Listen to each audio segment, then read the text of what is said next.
Bentegodi per Verona, Juve Stabia, Massimo Zennaro. Sì, chiusa a Pescara dopo 11 risultati utili, la lunga serie positiva, 29 punti con 9 vittorie e 2 pareggi. Il Verona adesso deve dimostrare di sapersi rialzare subito, ma la Juve Stabia non è per niente avversario facile. Senza i 4 punti di penalizzazione la squadra campana sarebbe in zona playoff. E allora sono molti i motivi di interesse di questa sfida, che mette di fronte due rivelazioni di questo campionato. Fuori Ferrari per un problema muscolare, nel Verona rientrano però Maietta, Gomez e Alfredson.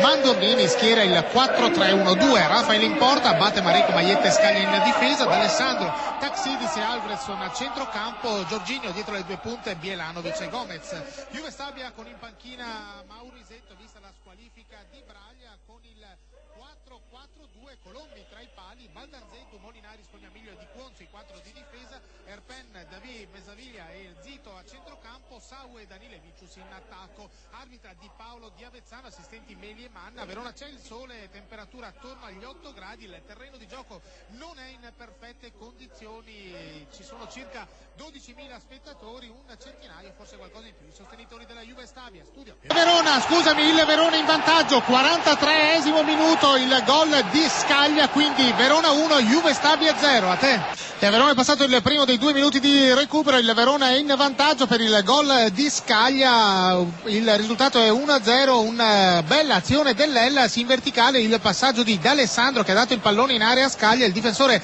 ha alzato la testa e poi con un preciso rasoterra ha superato Colombi, per il difensore di faccia sinistra, il primo gol stagionale, una rete però da attaccante puro. Adesso il contropiede della Juve Stabia finisce a terra in area, mi è sembrato Sau e l'arbitro fa segno di proseguire, un'azione davvero molto dubbia questa in area del Verona. Sau è finito a terra, aveva controllato il pallone, lunghe proteste ancora una volta del Juve Stabia. Mancano 15 secondi alla fine del secondo minuto di recupero, il risultato è Verona 1, Juve Stabia 0, linea Empoli. Per male, aggancia il pallone.